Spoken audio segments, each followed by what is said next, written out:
In this lesson, I will give you the answer of the mock test 7, subject physics. The test was held on today, the 19th June 2022. Now, let us take the first question. In the first question, we see that from a circular disk of radius r and mass 9m, a small disk of radius r by 3 is removed. A small disk of radius r by 3 is removed. The moment of inertia of the remaining disk about an axis perpendicular to the plane of the disk and passing through O is. So here is the point O. We have to calculate the moment of inertia of the rest portion of the disk. And total mass of the disk was 9m. Hence, the moment of inertia of the disk about the said axis of the whole disk about the said axis was half into 9m into r square. Now let us take the moment of inertia of the smallest portion, that is the portion with radius r by 3. When the radius is r by 3, then the surface area is 1/9 of the original surface area.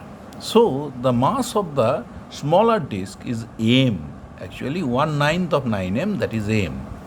And its moment of inertia about its own axis is half m into r by 3 whole square. Now, the moment of inertia about the O1 axis is half m into r by 3 whole square. Then the moment of inertia of the smaller disk about an axis O and perpendicular to the plane of the disk is half m r by 3 whole square, plus we have to take the parallel axis transformation, and here the extra term should be added here, m into x square, that x is actually 2r by 3. Radius of the disk is r and radius of the smaller disk is r by 3. So the distance in between the centers is 2r by 3. So m into 2r by 3 whole square. That is I2. So we have already calculated the moment of inertia of the larger disk and moment of inertia of the smaller disk about the axis which is perpendicular to the plane of the disk and going through the center of the disk O. Now I2, let us calculate I2, half m into r square by 9 plus m 4m r square by 9. So it is, H shape is 18 m r square plus 4 into 2, 8 m r square, that is 9 m r square by 18. So this is m r square by 2. Now the moment of inertia of the rest portion of the disk, we have to calculate that, and that should be I1 difference I2, I1 minus I2. I1 is 9 by 2 m r square, that is 4.5 m r square, and I2 is m r square by 2, actually 9 m r square by 18, that is m r square by 2. So I1 minus I2 is 4.5 m r square minus half m r square, that is 0.5 m r square. The difference is 4 m r square. So A is the correct option. So the answer to the question number 1 is A. Now let us take the second question. A uniform rod of mass m, and length L makes a constant angle theta with an axis of rotation which passes through one end of the rod. Its moment of inertia about this axis is. Here is a rod, and we have to calculate the moment of inertia of the rod about an axis which is at an angle theta with it. Now let us take a small portion on the rod which is at a distance x, and the portion be dx, and the mass of the rod is m. So the mass per unit length of the rod is m by L. So mass for the portion dx is m by L dx. Now we have to take the perpendicular distance perpendicular distance about the axis of this portion. So dx is very very small. We have drop a perpendicular. So what to do? We have to find the perpendicular distance of this portion dx from the axis of rotation xy. This is OP equals to x. Then the perpendicular distance, that is y should be y by x equals to y by x. This angle is theta. Y by x equals to sine theta. So y equals to x sine theta. So what to do? This is the mass of the portion dx, m by l into dx, into distance square, and the perpendicular distance of the portion from the axis of rotation xy is x sine theta whole square. And the length of the rod varies from 0 to L. Now m by l is constant, sine theta is constant, so sine theta is constant, so sine square theta may be taken out of the integration into 0 to L x squared dx. That is equals to m by l into sine square theta x squared dx. Integrating x squared dx, we get x cube by 3, and putting the limit we get l cube by 3. Now one of the l should be cancelled out from here. So that is m into l square sine square theta by 3. So C is our correct choice. ml square by 3 sine square theta. So the correct answer of the question number 2 is C. Now let us see the question number 3.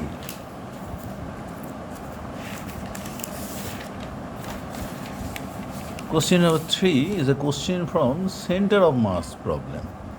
In a carbon monoxide molecule, the carbon and oxygen atoms are separated by a distance 1.12 into 10 to the power minus 10 meter.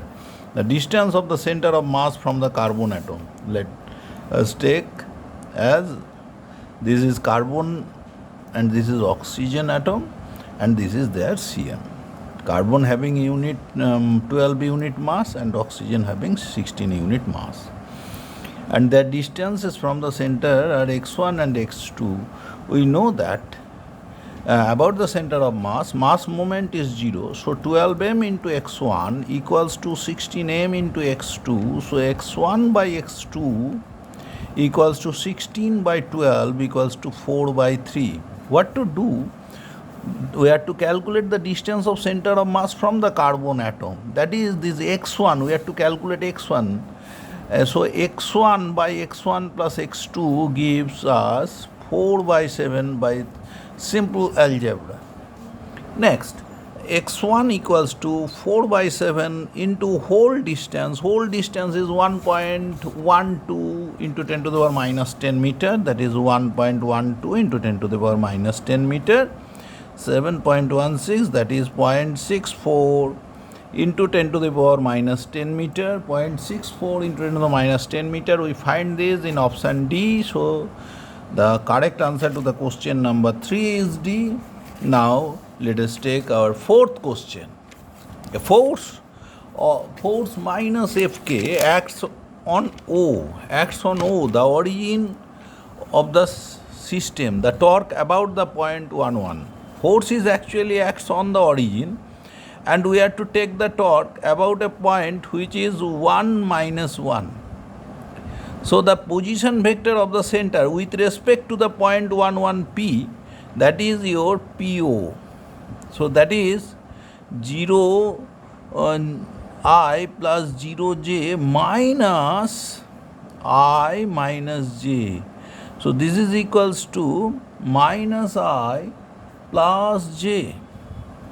Now the torque tau equals to R cross F, where R is minus I plus j and F is minus Fk, minus into minus plus F. I cross K cross I is j, then I cross K is minus j. Next, plus into minus F, j cross K is I. So that is our answer is minus f into I plus j. So our correct answer is A. We find it minus f into I plus j in option A. So our correct answer to the question number 4 is A. Now let us switch over to our next question, that is the question number 5. It is a question from angular momentum chapter. A particle performing uniform circular motion has angular momentum L. All we know that angular momentum L equals to I into omega. That is the moment of inertia into angular velocity. The angular frequency is halved.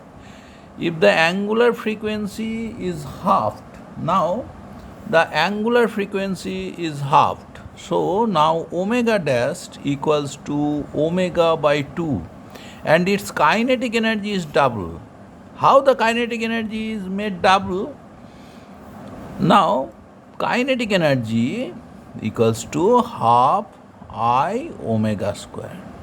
If omega dash is omega by 2, kinetic energy should be 1/4, but it becomes double. So I dash equals to 8 into omega.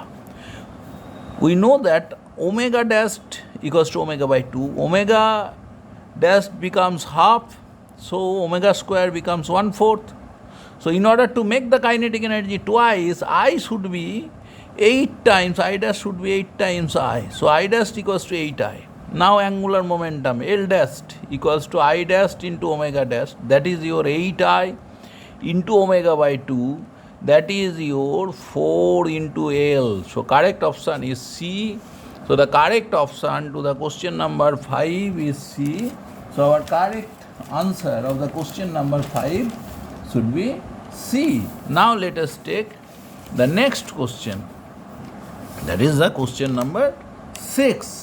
In question number 6, it is also from angular momentum.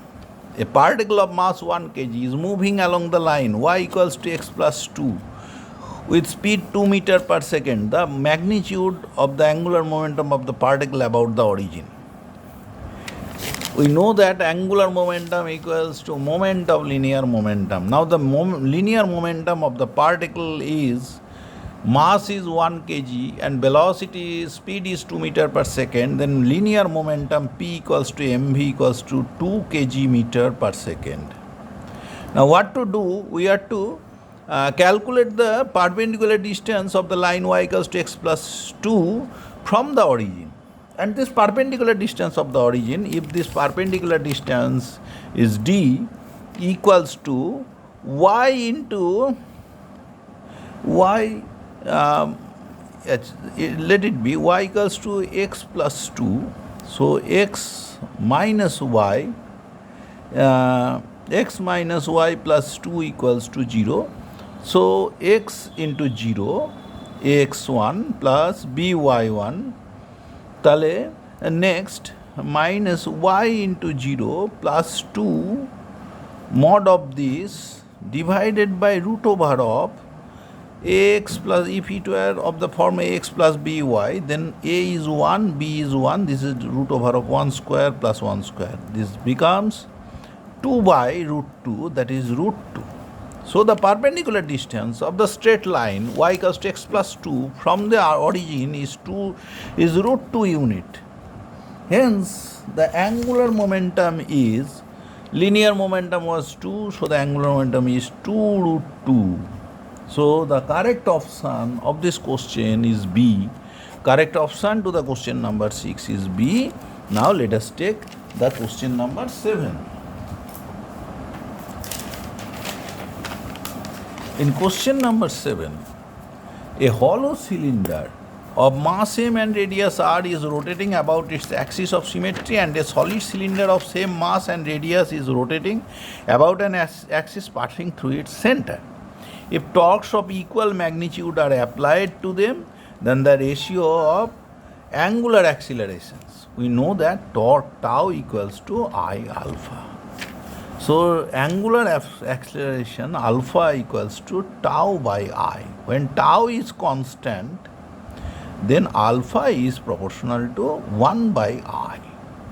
So what to do? You have to first of all find the ratio of their moment of inertia. Hollow cylinder having moment of inertia m r square.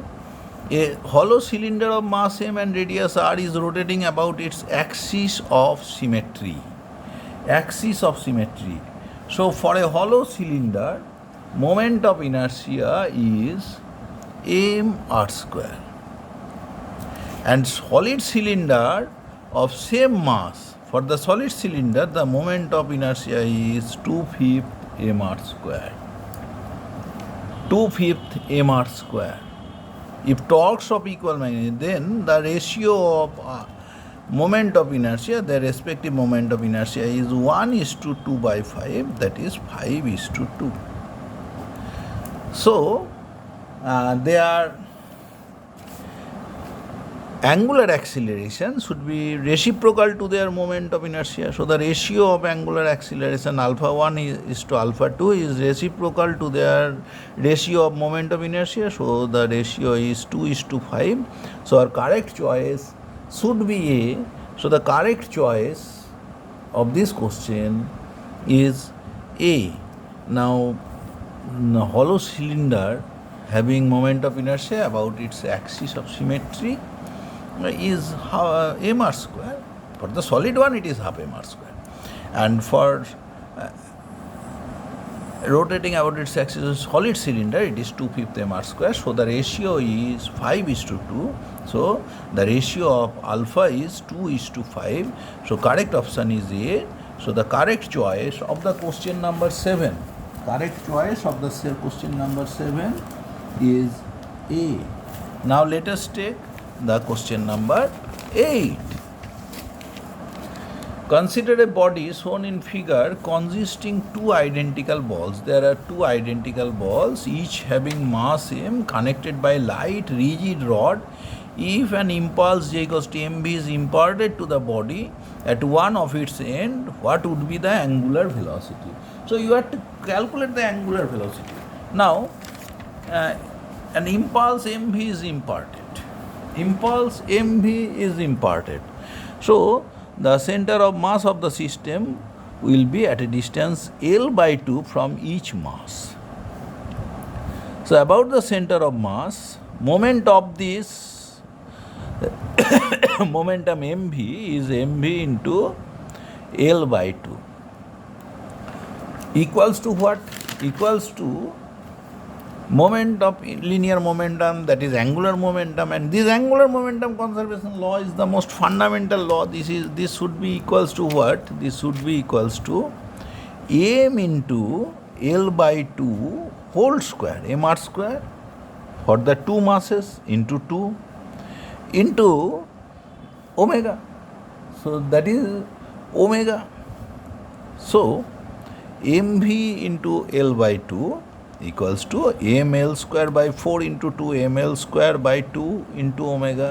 M being cancel out, L being cancel out, omega equals to V by L. So correct choice is A. So the correct choice to the question number 8 is A. Now let us take the question number 9.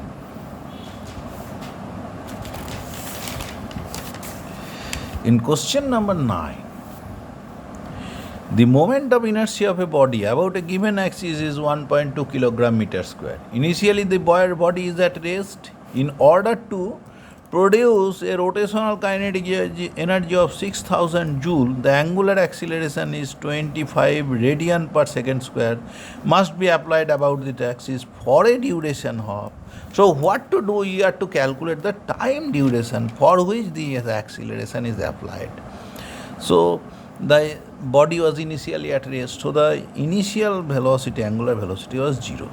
And finally, its kinetic energy, rotational kinetic energy, is 6,000 joules. So what to do? We have to find the final angular velocity, which is half I omega square, omega 2 square, let it be, equals to 6,000. Half I is given as 1.2 kilogram meter square, half into 1.2 into omega 2 square equals to 6,000.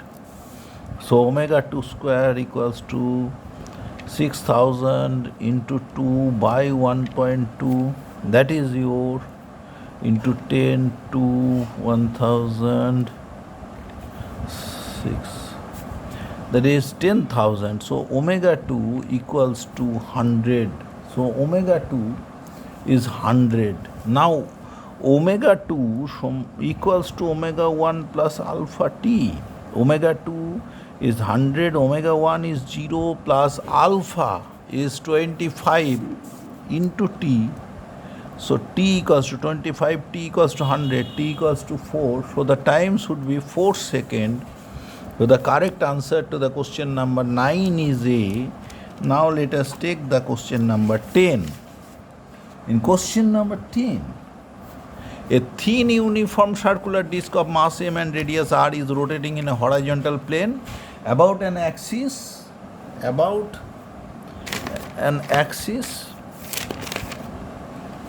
passing through its center and perpendicular to its plane with an angular velocity omega. Another disc of same dimension but of mass m by 4 is placed gently on the first disc coaxially, the angular velocity now. As there is no external torque acting on the system, so the angular momentum of the system must remain the same. Now, this was a uniform circular disc of mass m and radius r, so its moment of inertia was half m r square and its angular velocity was omega, so the angular momentum was initially half m r square into omega. Another disc of same dimension of mass m by 4 is placed gently. So now the moment of inertia of the system half into m plus m by 4, as the disc is of same, two discs are of same dimension. So the total mass is m plus m by 4 into r square, and now the angular velocity reduces to omega 1. Let it be omega 1. So what to do? You have to calculate omega 1. Half being cancel out. R square also cancel out. Omega 1 equals to m omega by 5m by 4. So this is equals to 4 omega by 5. So B is our correct choice. So the correct answer of the question number 10 is B. Now let us take the question number 11. The instantaneous angular position of a point on a rotating wheel is given by theta t equals to twice t cube minus 6t square. The torque on the wheel becomes 0 at. So we have to calculate the time when the torque becomes 0. When torque is 0, angular acceleration g, we know that g equals to I alpha. So when g equals to 0, alpha should be 0. Now theta is given as a function of t. If we differentiate it with respect to t, we get d theta dt equals to 2 into 3t square, that is 6t square minus 12t. Now to get alpha, we have to differentiate again with respect to t of this equation 1 of the equation 1. So we get d omega dt equals to 12t minus 12. When torque on the wheel becomes 0, alpha, that is d omega dt, becomes 0. Alpha equals to 0 gives 12t minus 12 equals to 0. So t equals to 12 by 12 equals to 1 second. So our correct answer to the question number 11 is A. Now let us take the question number 12. In question number 12, we see another question from rigid dynamics. The question is that a small object of uniform density rolls off a curved surface with an initial velocity v. It reaches up to a maximum height 3v square by 4g. With respect to the initial position, the object is, what is the shape of the object? So what to do when it is to a height 3v square by 4g, its total energy is potential. So it is given initial velocity v and its height up to a maximum height 3v square by 4g. So when it was at the bottom, its kinetic energy was half mv square into, it was rolls off. So it has two types of motion, translational as well as rotational. So its total kinetic energy is half mv square into 1 plus k square by r square. And this energy is converted to potential energy when it is at the topmost point. That is mg into h. H is 3v square by 4g. So what to do? We have to calculate k square. Now, from each side, m being cancelled out and v square is also cancelled out. G of the right hand side is cancelled out from the numerator and numerator. Hence, half plus k square by 2r square. No, 1 plus k square by r square equals to 3/4 into 2, that is 3 by 2. So k square by r square is 3 by 2 minus 1, that is half. So it should be a disc or solid cylinder. Here the option disc is given. So our correct choice of the question number 12 is B. Now let us take the question number 13.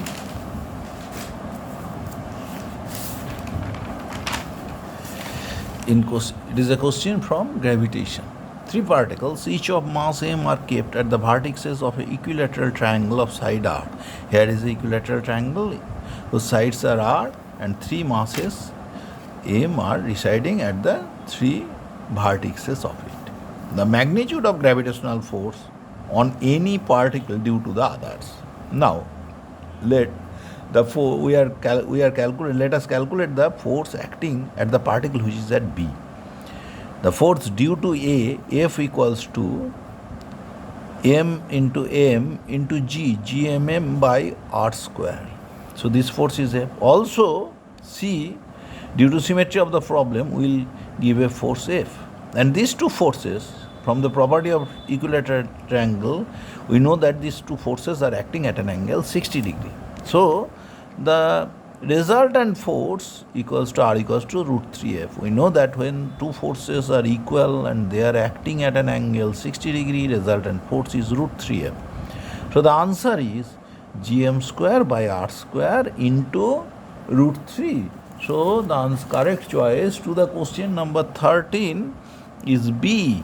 So the correct answer of the question number 13 is B. Now let us take the question number 14. In question number 14, the height of the point vertically above the Earth's surface at which the acceleration due to gravity becomes 1% of its value at the surface. So you have to calculate the height where the acceleration due to gravity is 1% of its value at the surface. So what is its value at the surface? We have to write down the equation relating height at a height h, g at a height h, and its value at the surface, that is gh at a height h. If the value of acceleration due to gravity is gh, and at the earth, at the surface of the earth, it is g, then gh equals to g by 1 plus h by r whole square. Now, according to the problem, gh equals to g by 100. So, we may write down 1 plus h by r whole square equals to 100. So 1 plus h by r equals to 10. So h by r equals to 10 minus 1 equals to 9. So h equals to 9r. Correct option is B. So the correct choice to the question number 14 is B. Now we will consider the next page. Question number 15. In question number 15, a planet at a distant star system is 10 times more massive than Earth and its radius is 10 times smaller. Given that escape velocity from the surface of the Earth is 11 km per second, the escape velocity from the surface of the planet, we know that escape velocity VE equals to root over 2j me by RE. For that planet, V dash equals to 2g into 10 me, and here RE is 10 times, what is that? Its radius is 10 times smaller. That is RE by 10. That is RE by 10. So V dash equals to 10 into, this 10 will go up, 100, root over of 100, 10 into root over of 2G ME by RE. That is 10 into VE. V dash equals to 10 into VE. It were 11 kilometer per second on the surface of the earth. So its value is 10 times, that is 110 kilometer per second. It was 11 kilometer per second on the surface of the earth. So in this case, the value should be 110. So our correct choice to the question number 15 is D. Now let us take the question number 16. An artificial satellite moving in circular orbit around the earth has a total energy E0. The potential energy is, if the kinetic energy is E, then potential energy is minus 2E and total mechanical energy is minus E. We know that for a satellite, if the kinetic energy is E, then potential energy is minus 2E, total mechanical energy is minus E. Here, by the question, the earth has total energy E0. So total mechanical energy minus E equals to E0. Then potential energy should be 2E0. 2E0. So correct choice is C. The correct choice to the question number 16 is C. Now we'll take the next page. That is question number 17. In question number 17, a satellite is launched into a circular orbit of radius r around Earth, while a second satellite is launched into an orbit of radius 1.02 r. The percentage difference in the time period is, we know that the relation in between the time period and the radius of the orbit is t square is proportional to r cube, or t square is equals to k r cube. Taking log, we get 2 ln t equals to ln k plus 3 ln r. So 2 into dt by t, k is a constant, so differentiation will yield 0, plus 3 into ln r, differentiating ln r, we get 1 by r into dr. Now orbital radius is changed 1 to 0.02, 1.02, that is dr by r is actually 2%.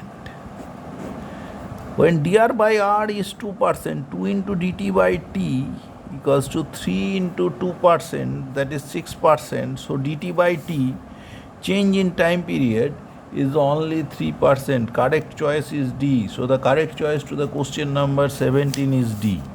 Now we will see the question number 18.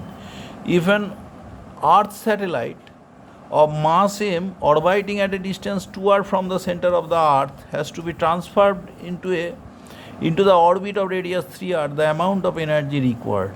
So let us take the energy when it was rotating in an orbit of radius 2r. Its total energy, we know that E equals to minus gmm by 2 into r, but here r is actually 2r, so that is E1 equals to minus gmm by 4r. Now we are to consider the final orbital energy, E2 equals to minus gmm by 2 into 3r. That is your minus gmm by 6r. So what to do? The energy of the satellite was E1 and now it is E2. So energy required, the amount of energy to be supplied is E2 minus E1. That is minus gmm by 6r, minus into minus plus gmm by 4r. That is your minus gmm by r is common, that is minus 1/6 plus 1/4, that is 1/12. So the value is, taking gmm by r common, gmm by r common plus gmm by r, actually gmm by r into 1 by 12. 1 by 12. So Gm equals to g r square, that is mg into r square by r into 1 by 12. One r being cancelled out. This is mgr by 12. Correct choice is D. So the correct answer to the question number 18 is D. Now let us take the question number 19.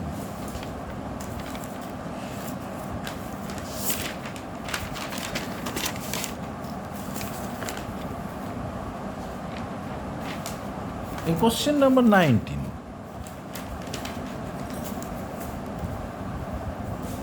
if R denotes the distance between the sun and the earth,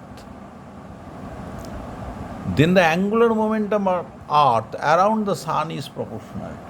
We know that the gravitational force in between the sun and the earth is providing the centripetal force here. So if the velocity of the earth is v, its centripetal force, required centripetal force mv square by r equals to gravitational force of attraction in between them is gmm by r square, where capital M is the mass of the sun and small m is the mass of the earth. So v equals to root over gm by r. We know that angular momentum L equals to mv into r. So m is constant, v is root over gm by r into r. So L is proportional to r to the power half here. R by root r, that is r to the power half. So L is proportional to root r. So C is the correct answer. So the answer to the question number 19 is C. Now let us take the question number 20. The relation between t and distance x is t equals to ax square plus bx, where a and b are constant. The acceleration is, for a particle, time and distance is related by the equation t equals to x square plus bx. We have to calculate the acceleration. So first we need dx dt. That is why we first of all calculate dt dx and then dx dt and then d2x dt. So differentiating this equation number 1 with respect to x, we get dt dx equals to 2ax plus b.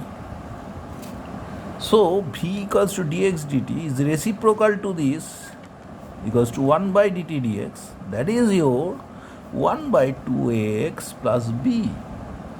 Now this is v. What to calculate? We have to calculate the acceleration, then dv dt.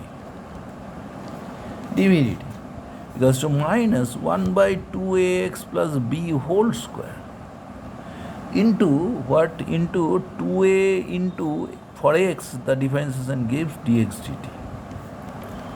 Now dx dt equals to 1 by 2ax plus b. Dx dt is v, so minus 2ab, and 1 by 2ax plus b equals to v.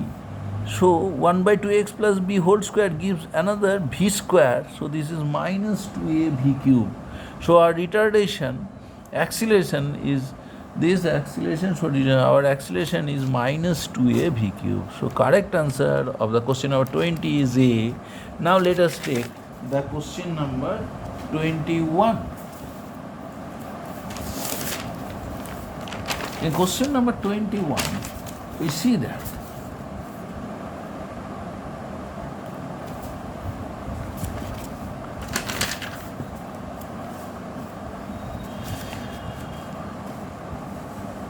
the given graph shows the variation of velocity with displacement, and it is a linear graph.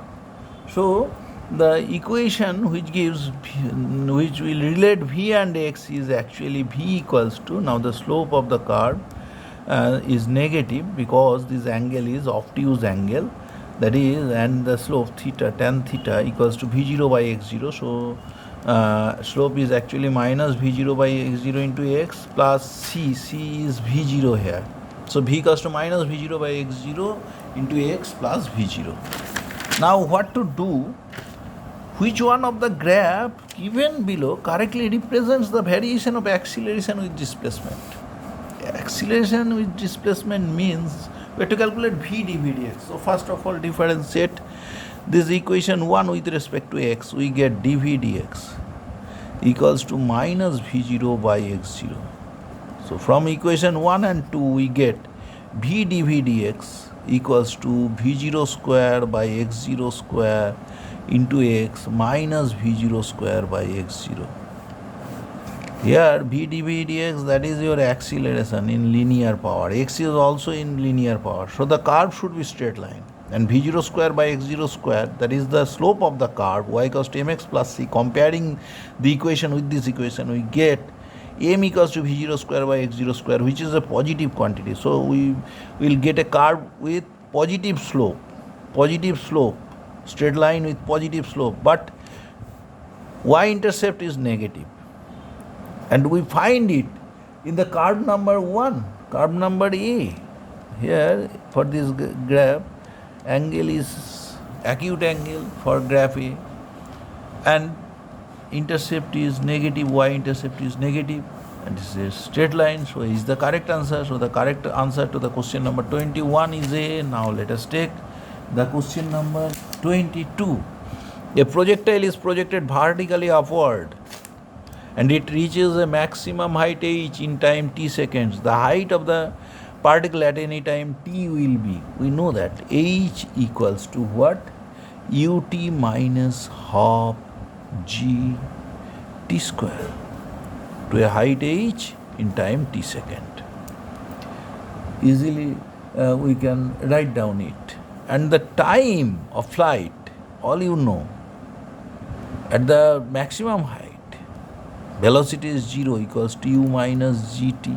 So t equals to u by g. So if we put u equals to gt, then it is gt square minus half gt square, that is your gt square by 2. Now h equals to, for the second case, for time t, the height will be h equals to ut minus half gt squares in terms of small t. Now we have to calculate something. What is the value of u? U equals to gt. So put it here. G into capital T into small t. G into capital T into small t minus half g t square. From these two equations, this is equation 1, and from this equation 2, h equals to this. Now we see that there are two options where something written as h minus something. So what to do? We have to calculate capital H minus small h. So capital H minus small h gives what? Gives you capital H equals to half capital GT square minus small h gives you gt into small t plus half g into small t square. Keeping half g, taking half g common, this is t square minus 2tt plus t square, that is half g into capital T minus small t whole square, or small t minus capital T whole square. It may be write down also. So capital G minus small, capital H minus small h equals to half g into t minus t whole square. So small h equals to capital H minus half g into t minus t whole square. So small h equals to capital H minus half g into t small t minus capital T whole square. We find it in option number B. So the correct choice of the question number 22 is B. Now let us take the question number 23.